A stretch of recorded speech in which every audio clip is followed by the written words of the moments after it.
Good morning friends, कैसे हैं आप लोग। तो एक छोटी सी स्ट्रैटेजी लेके आ रहा हूं। This is how to revise your AFM in 1.5 days. तो आपका एग्जाम 4 मई को है। This is 2024। और जब आप सेकंड मई को अपना एफआर का एग्जाम देके आएंगे, तो अगर इन बिटवीन हम देखें 25 आवर्स आपके पास है, तो 1.5 days is equivalent to 25 hours. तो उस 25 आवर्स को कैसे यूटिलाइज करना है, क्या पैटर्न फॉलो करना है, किस सीरीज को फॉलो करना है, वो साथ में डिस्कस करूंगा। साथ में वहां पर किस तरह से अपने टाइम को यूटिलाइज करना है, वो भी मैं आपके साथ डिस्कस करूंगा। साथ में वहां पर एमसीक्यू, अपनी थ्योरी, उसको किस तरह से टारगेट करना है, किस तरह से अपने यहां पर 40-45 मार्क्स जो एमसीक्यू प्लस थ्योरी अगर मैं बात करूं तो 40-45 मार्क्स का वो आने वाला है। तो डेफिनेटली वो किस तरह से हम टारगेट करेंगे, वो पूरी इस स्ट्रेटेजी में मैं आपके साथ शेयर करूंगा। तो यहां पर आपके पास how to revise your AFM in 1.5 days, वो पूरा डिस्कशन है। साथ में टाइम शेड्यूल, किस टाइम शेड्यूल को फॉलो करना है, कवरेज क्या करने वाले हैं यहां पर, ठीक है, कवरेज क्या करना है वो साथ में डिस्कस करेंगे। Revision pattern with time with marks बताऊंगा, कौन से चैप्टर की क्या वेटेज है और किस में कितना टाइम हमें डिवोट करना है, जिससे हम अपने 25 आवर्स को इफेक्टिवली वहां पर यूटिलाइज कर सके।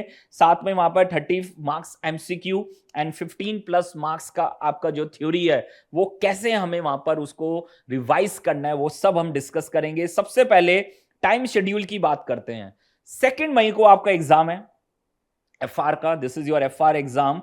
और आप 5 बजे एग्जाम खत्म होगा, 6-7 बजे तक डेफिनेटली आप आ जाएंगे अपने घर पे।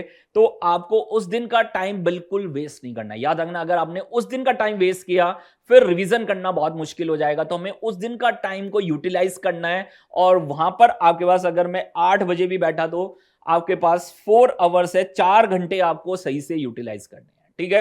तो वो एक टेंटेटिव मैंने आपको टाइम टेबल दे दिया पूरा, आप उसको फॉलो करें, अपने हिसाब से फॉलो करें, कोई दिक्कत नहीं है। एक मैंने आपको बता दिया कि इतना टाइम आप अच्छे से यूटिलाइज कर सकते हैं, ठीक है। तो कुछ लोग 7:30 बैठ जाएंगे, कुछ लोग 8:30 बैठेंगे, तो अपने आप उसको एडजस्ट कर सकते हैं। अबाउट 4 आवर्स आपको उस दिन वहां पर यूटिलाइज करने हैं, 4 आवर्स वहां पर आपको वहां पर देने हैं, डिवोट करने हैं, ठीक है।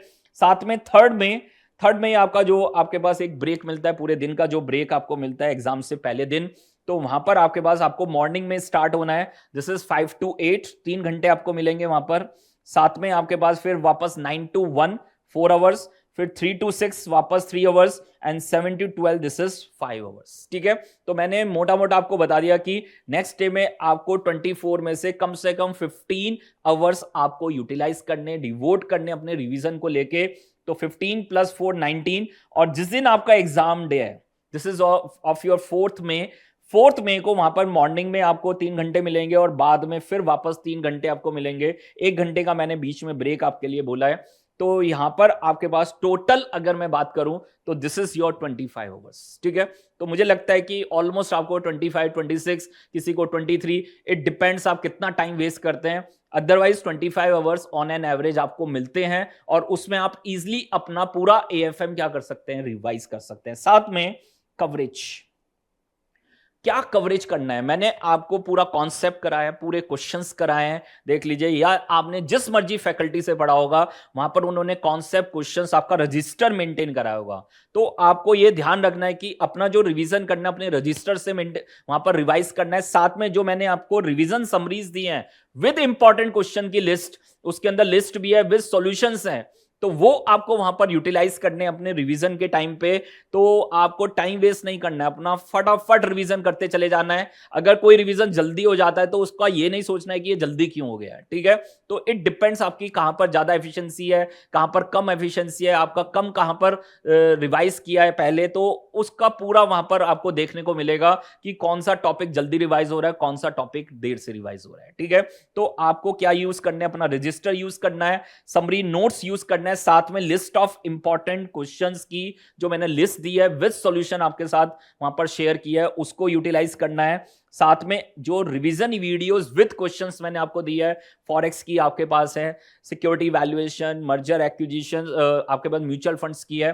तो जो भी आपके पास रिवीजन समरीज हैं, आपके पास रिवीजन वीडियोस हैं, उसको यूटिलाइज करना है अगर आपको जरूरत है, ठीक है। अगर आपको जरूरत नहीं है तो सीधा अपने रजिस्टर से आपको क्या करना है, रिवाइज करना है। तो टाइम वेस्ट नहीं करना है, वीडियो देखने में कोई टाइम वेस्ट नहीं करना है। जरूरत है तो आप वीडियो को यूटिलाइज करें, अगर जरूरत नहीं है तो वीडियो को बिल्कुल यूटिलाइज नहीं करना है, ठीक है। ठीक है। अपना फोकस बनाए रखना है अपने रजिस्टर पे, जो आपने प्रैक्टिस किया है उस पे अपना पूरा फोकस बनाए रखना है, और इजीली आप वहां पर 25 आवर्स में पूरा रिवाइज कर लेंगे अगर आप टाइम वेस्ट नहीं करेंगे, ठीक है। साथ में आपके important theory chapter, definitely how to revise your theory, मैंने पहले बताया हुआ है, इन 4 टॉपिक्स को आपको अच्छे से करके जाना है, ठीक है।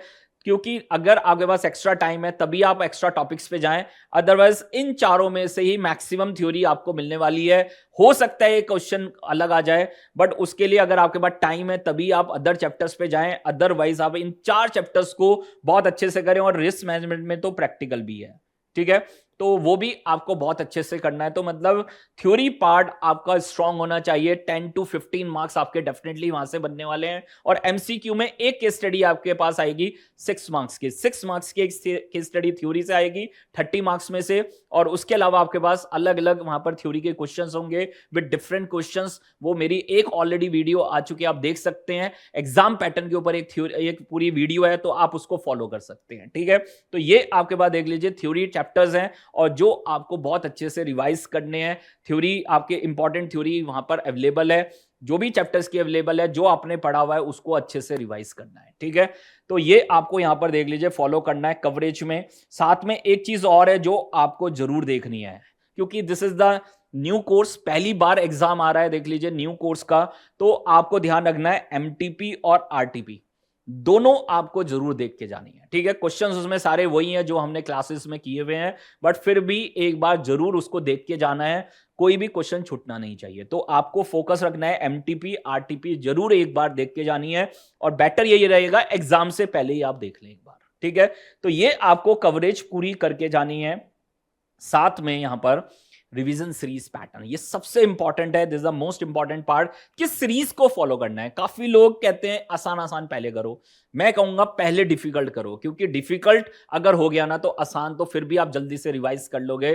तो डिफिकल्ट पहले, जब आप स्टार्ट करते हैं आप स्लो होते हैं, और स्लो होंगे तो डेरिवेटिव कर चुके होंगे तो इजिली हो जाएगा, फॉरेक्स कर लेंगे तो इजिली हो जाएगा। अगर आप सोचे शुरू में इजी करना है तो पूरा टाइम वेस्ट होने वाला, मैं आपको पहले बता रहा हूं, ठीक है। क्योंकि इजी में भी आप टाइम लगा दोगे क्योंकि आप स्लो हैं, स्लो होते हुए अगर आपने इजी किया तो वहां पर आपका टाइम वेस्ट होने वाला, मैं आपको डेफिनेटली बता रहा हूं। तो स्टार्ट आपको कहां से करना है, डेरिवेटिव। स्पेशली मैं कहूंगा कि जब आप वहां पर एफआर का एग्जाम देके आ जाएं तो आपके पास 3 से 3.5 घंटे में आप इजिली अपना एफएनडो, फ्यूचर्स एंड ऑप्शंस, डेरिवेटिव आप अपना रिवाइज कर लें। अब रिवाइज करते हुए आपको क्या ध्यान करना है, आपको कॉन्सेप्ट रिवाइज करना है, और जो इंपॉर्टेंट क्वेश्चंस हैं वो रिवाइज करने हैं, और उसमें से 1-2 क्वेश्चन लिख के जरूर करने हैं, ठीक है। तो मैं आपको पूरी स्ट्रैटेजी बता रहा हूं कि आपको करना क्या एग्जैक्टली अपने जब रिवीजन आप कर रहे हैं, concept revise, question, important question revise, या आपने जो क्वेश्चन टिक कर रखे हैं कि ये मुझे रिवीजन के अंदर करने हैं, वो क्वेश्चन आपको रिवाइज करने हैं। साथ में 1-2 क्वेश्चन लिख के जरूर करना है, ठीक है। उससे क्या होगा, एग्जाम में बहुत इजीली आपका पेन चलेगा, आप रुकेंगे नहीं, और मेरी गारंटी है कि आप इजीली अपने क्वेश्चन वहां पर सॉल्व कर पाएंगे, ठीक है। साथ में आपके पास नेक्स्ट आपके पास है फॉरेक्स, ठीक है। तो आपके पास जब आप एफआर का पेपर देके आएंगे 4 से 5 घंटे आपके पास हैं, डेरिवेटिव करो, फॉरेक्स का स्टार्टिंग का जरूर कर लो, बेसिक वाला पार्ट कर लो, और फिर जब अगले दिन सुबह आप वहां पर उठेंगे तो आपको बैलेंस फॉरेक्स का पहले बैलेंस पूरा कर लेना है। फॉरेक्स डेरिवेटिव्स हो गया ना, मैं आपको बता रहा हूं पूरा रिवाइज हो जाएगा, गारंटी है मेरी। अगर वो आप लास्ट के लिए छोड़ेंगे तो कभी रिवाइज नहीं होगा, ये मेरी गारंटी है। तो इसलिए मैं स्टार्टिंग में डेरिवेटिव फॉरेक्स आपसे कह रहा हूं, रिवाइज करने के लिए टाइम लगेगा, लगने दो, बट एक बार ये दोनों टॉपिक रिवाइज हो गया ना तो फिर आपको कोई रोक नहीं सकता, पूरा रिवीजन करके जाएंगे, मेरी गारंटी है। मैंने जो टाइम लिखा हुआ है हर टॉपिक के लिए उससे कम टाइम में हो जाएगा जो बाद वाले टॉपिक है, ठीक है। तो स्टार्टिंग में अगर आपने ज्यादा टाइम भी डिवोट कर दिया कोई फर्क नहीं पड़ने वाला सर। आप म्यूचुअल फंड, जो सिक्योरिटी वैल्यूएशन, छोटे छोटे टॉपिक्स हैं, बॉन्ड वैल्यूएशन, आप उसको वैसे ही फटाफट रिवाइज कर देंगे, ठीक है। तो पहला टॉपिक आपको करना है डेरिवेटिव, फिर करना है फॉरेक्स, फिर करना है इंटरेस्ट रेट रिस्क मैनेजमेंट। इन तीनों का अगर मैं स्लॉट की बात करूं 40+ मार्क्स का है, याद रखना 40+ मार्क्स, और आप 10 घंटे के करीब में इसको रिवाइज कर देंगे, मतलब वहां पर ऑलमोस्ट 50% टाइम इन चैप्टर्स को दे रहे हैं। और डेफिनेटली हमारे सब्जेक्ट में भी अगर आप मेरी वीडियोस देखेंगे तो 50% टाइम मोस्टली आपके पास डेरिवेटिव, फॉरेक्स और इंटरेस्ट रेट रिस्क मैनेजमेंट पे, ठीक है। तो आपको यही रिवाइज करना है। 10+ मार्क्स यहां से आएंगे, 18 to 24 marks and 5 to 8 marks. तो मार्क्स के साथ मैंने बता दिया है 3 आवर्स, 6 आवर्स एंड 1 आवर। फिर नेक्स्ट जो इंपॉर्टेंट स्लॉट हमारे पास है, this is your security valuation, corporate valuation, merger acquisition. Definitely ये आपके पास 20 to 30 मार्क्स का स्लॉट है और यहां पर आपको 6 घंटे में रिवाइज करना है, ठीक है। तो याद रखना, सिक्योरिटी वैल्यूएशन जल्दी हो जाएगा, फटाफट हो जाएगा। कॉर्पोरेट वैल्यूएशन लिमिटेड क्वेश्चंस हैं, आराम से रिवाइज हो जाएगा। और मर्जर एक्विजिशन में थोड़े ज्यादा क्वेश्चन है, तो आप याद रखना वैरायटी पे ही जाएं। जो इंपॉर्टेंट की लिस्ट आपको दी है उसको फॉलो करें, सारी वैरायटी आपकी रिवाइज हो जाएगी। और कम से कम 2-3 क्वेश्चन जरूर लिख के सॉल्व करें।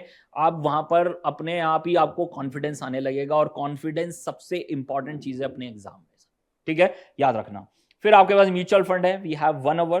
Portfolio management 2 hours. Portfolio management बड़ा चैप्टर है, बट आपको पता है कि वहां पर वैरायटी ऑफ क्वेश्चंस लिमिटेड ही हैं, और मैंने इंपॉर्टेंट की लिस्ट में आपको दिया ही है वहां पर। और पोर्टफोलियो का रिवीजन भी आप देख सकते हैं, तो वहां पर आपको समझ में आ गया होगा कि वहां पर वैरायटी ऑफ क्वेश्चन, अगर लास्ट वाले क्वेश्चन अगर आप करेंगे तो आपका पूरा ऑटोमेटिकली सारा रिवाइज हो जाएगा। तो इजीली आप 2 घंटे में पूरा पोर्टफोलियो रिवाइज कर सकते हैं। 1 से 2 क्वेश्चन जो बड़े वाले क्वेश्चन हैं वो जरूर लिख के सॉल्व कर लें, जिससे पूरा रिकॉल हो जाएगा और आराम से आपका पूरा रिवाइज हो जाएगा पोर्टफोलियो मैनेजमेंट। साथ में बॉन्ड वैल्यूएशन इजी चैप्टर है, एक क्वेश्चन यहां से जरूर आएगा, 1 से 1.5 घंटे में इजिली रिवाइज हो जाएगा। पहले 30 कॉन्सेप्ट हैं वो ऐसे रिवाइज हो जाएंगे, और लास्ट के कॉन्सेप्ट से ही आपको क्वेश्चन प्रैक्टिस करने हैं, ठीक है। तो याद रखना, वो स्ट्रैटेजी जो मैं ऑलरेडी आपके साथ शेयर कर चुका हूं उसी को फॉलो करना है सर, उसी को फॉलो करना है अपने रिवीजन के टाइम पे भी। साथ में एक नया टॉपिक आया, एडवांस कैपिटल बजटिंग। मैंने 6 के 6 लेक्चर वहां पर डाल दिए आपके यूट्यूब पे। आपको करना क्या है, हर वैरायटी का एक एक क्वेश्चन जरूर देख लेना है, वो बहुत इंपॉर्टेंट है हमारे लिए, क्योंकि एक क्वेश्चन यहां से डेफिनेटली आने वाला है, ठीक है। And we have a lot of varieties in advance capital budgeting, तो आपको ध्यान रखना है हर वैरायटी को कवर करते हुए जाना है, ठीक है। लास्ट में मिसलेनियस टॉपिक है, 3-4 वैरायटी के क्वेश्चंस हैं, वो जरूर आपको रिवाइज करने हैं। 1 घंटे में इजीली आप रिवाइज कर लेंगे। और लास्ट में आपके पास थ्योरी है, and this is of 15 marks theory, और जो आपको लास्ट में 2 घंटे में रिवाइज करना है। ये कब रिवाइज करना है, सबसे लास्ट, जिस दिन आपका एग्जाम पेपर है, और जब लास्ट में घर से निकलने से पहले 2 घंटे पहले आपको थ्योरी अच्छे से रिवाइज कर लेना। आप इजिली 4 चैप्टर 2 घंटे में इजिली आप रिवाइज कर सकते हैं, ठीक है। तो आपके पास एम्पल टाइम है, 25 आवर्स, 24, 25, 26, ये डिपेंड्स ऑन योर एफिशिएंसी, आप उसको निकाल सकते हैं और आराम से हो जाएगा। और मोमेंटम बनाए रखना, अपना मोमेंटम मत वहां पर छोड़ना, और मोमेंटम बनाए रखना सर, तो अब आराम से आपका पूरा क्लियर हो जाएगा। तो मैंने आपको आपके साथ शेयर किया पूरा रिवीजन सीरीज, किस तरह से थ्योरी करनी है, पूरा टाइम शेड्यूल आपके साथ शेयर किया। साथ में यहां पर एक इंपॉर्टेंट चीज है एमसीक्यू। मैं एमसीक्यू के लिए बहुत क्लियर हूं, आपको बिल्कुल परेशान नहीं होना। अलग अलग कोई एमसीक्यू देखने की जरूरत नहीं है। जो क्वेश्चंस आपने किए हैं, प्रैक्टिकल क्वेश्चंस आपने किए हैं, वहीं से एमसीक्यू आने वाला है, मेरी गारंटी है। वहीं से वहां पर आपका क्वेश्चन बन के आने वाला है, कोई अलग आपके पास क्वेश्चन आने वाला नहीं है एमसीक्यू का। आप उसके लिए परेशान ना हो, आराम से 30 मार्क्स आ जाएंगे अगर आपने अच्छे से प्रैक्टिस की अपने क्वेश्चंस की। जो भी आईसीआई का मटेरियल है, मैंने पूरा मटेरियल आपके साथ शेयर किया हुआ है ऑलरेडी, वहां पर गूगल ड्राइव भी मैंने दिया हुआ है, गूगल ड्राइव पे समरीज और साथ में पूरा मटेरियल आपके साथ शेयर किया है। अदरवाइज आप टेलीग्राम से ले सकते हैं या मेरे ऐप से भी ले सकते हैं, ऐप पे भी वहां पर आप देख सकते हैं, पूरी वीडियोस वहां पर भी हैं, वहां पर भी आप देख सकते हैं, ऐप पे देख सकते हैं, ठीक है। तो ये आप कोशिश करें। और थ्योरी के बता रहा हूं, थ्योरी के लेक्चर्स मैंने ऐप पे डाले हुए हैं, तो आप डायरेक्टली ऐप से देख सकते हैं थ्योरी के लेक्चर्स, ठीक है। तो ये आपके बाद देख लीजिए, पूरी रिवीजन स्ट्रैटेजी मैंने आपके साथ शेयर की है। बहुत अच्छे से आपको वहां पर रिवाइज करना है, क्योंकि उसके बाद फिर आपका सिर्फ ऑडिट का एग्जाम ही रह जाएगा। फर्स्ट ग्रुप की अगर बात करूं तो आपको अपना पूरा फोकस एएफएम पे बनाए रखना है, फोकस से नहीं हटना है, ठीक है। तो ये आपका देख लीजिए, this is all about your revision pattern. पूरा रिवीजन सीरीज मैंने आपके साथ वहां पर शेयर किया है विद टाइम शेड्यूल। अगर आपने फोकस किया तो definitely you will achieve your targets, ठीक है। उसके अलावा आपकी कोई भी क्वेरीज हैं तो मैं व्हाट्सएप पे अवेलेबल हूं 8860017983 पे। तो कोई भी अगर आपकी क्वेरीज हैं तो आप मुझे इस पे भेज सकते हैं, मैं डेफिनेटली आपकी क्वेरी सॉल्व करने की कोशिश करूंगा। और काम रह के, शांत रह के आपको पेपर सॉल्व करना है। और शुरू के जो 15 मिनट आपको मिलते हैं, तो वहां पर आपको ध्यान रखना, this is the most important part of this video. याद रखना कि वो जो 15 मिनट आपको मिलते हैं ना शुरू में, उसमें आपको करना क्या है, जो आपको ऑप्शन में क्वेश्चन छोड़ना है, याद रखना जो क्वेश्चन आपको छोड़ना है उसको डिसाइड कर लेना, ठीक है। तो क्वेश्चन पेपर पढ़ने मत बैठ जाना, आपको सिर्फ वहां पर गो थ्रू करना है, पेपर देखना है और दिखे कि ये क्वेश्चन यहां पर मुझे शायद इसमें डिफिकल्टी है या ये क्वेश्चन नया है, तो ये वाला क्वेश्चन नहीं करना है, इसके बाकी बचे हुए सारे क्वेश्चन करने हैं। एमसीक्यू कंपलसरी है, उसमें कोई चॉइस नहीं है, तो एमसीक्यू सारा करना है। और ध्यान रखना, मैंने पहले भी बताया था अपनी एक वीडियो में, क्योंकि ये प्रैक्टिकल बेस्ड एमसीक्यू है, बिना सॉल्व करे आप एमसीक्यू को सॉल्व नहीं कर सकते हैं। आप वहां पर कोई तुक्का नहीं लगा सकते कि चल इसका ए भर दे, इसका बी भर दे। ये प्रैक्टिकल बेस एमसीक्यू है, ये थ्योरी बेस एमसीक्यू नहीं है कि यहां पर ऑडिट का आ गया, ये आपके पास डीटी का आ गया कि चलो भाई टिक लगा दो, कोई भी कोई पूछने वाला नहीं है। यहां पर आपको क्वेश्चन सॉल्व करना है और वो वर्किंग पेपर्स आपको वहां पर देने हैं। मैं आपको पहले ही बता के चल रहा हूं, कभी इंस्टीट्यूट आपसे बाद में मांगे, ठीक है, कि आपने क्वेश्चन कैसे सॉल्व कर दिया, कल को इंस्टीट्यूट आपसे पूछे, डेफिनेटली वो पूछ सकता है, क्योंकि पूरे वर्ल्ड में यही सिस्टम फॉलो होता है प्रैक्टिकल बेस एमसीक्यू के लिए, और यहां पर भी डेफिनेटली यही होने वाला है, मैं आपको गारंटी से बता रहा हूं। तो अपने एमसीक्यू बहुत अच्छे से सॉल्व करने हैं। एक और स्ट्रेटेजी आपके साथ शेयर कर रहा हूं कि आपको पहले एमसीक्यू करना है या बाद में एमसीक्यू करना है। मैं आपको गारंटी से बता रहा हूं, आपको स्टार्टिंग में ही एमसीक्यू कर लेना है। अपना एमसीक्यू पहले 30 मार्क्स का कंप्लीट कर लेना और उसके बाद बैलेंस आप क्वेश्चन पे जाना। तो एमसीक्यू कंप्लीट करना बहुत इंपॉर्टेंट है। अगर कोई क्वेश्चन नहीं आ रहा है तो बात अलग है, अदरवाइज सबसे पहले आपको किसको कर लेना है, एमसीक्यू 30 मार्क्स को टारगेट करना, फिर बैलेंस 30 मार्क्स को टारगेट करना, फिर बैलेंस 40 मार्क्स को क्या करना, टारगेट करना। तो पूरा स्ट्रैटेजी के साथ जाना है, ठीक है। जो बेस्ट आपको आता है वो पहले करना है, जो उसके बाद आता है वो बाद में करना है, और जो नहीं आता है उसको लास्ट में ट्राई करना है, उसको शुरू में लेके मत बैठ जाना। जो बेस्ट क्वेश्चंस आपको आते हैं उसमें पूरे मार्क्स आपके आने चाहिए, तभी फायदा है, अदरवाइज कोई फायदा नहीं है। मैं आपको पहले बता रहा हूं, अगर आपको कोई क्वेश्चन बहुत अच्छे से आता है तो उसमें पूरे मार्क्स आने चाहिए, कोई गलती नहीं होनी चाहिए, और उसको आपको स्टार्टिंग में कर लेना है। आप ये मत सोचे कि वो इजी है कभी भी कर लूंगा, नहीं, जो इजी है आपके लिए एग्जाम में आपको उल्टा चलना है, जो इजी है वो पहले करना है, जो डिफिकल्ट है वो बाद में करना है, ठीक है, जिससे हम पूरा पेपर कर पाएंगे और अपने बेस्ट मार्क्स वहां पर गेन कर पाएंगे।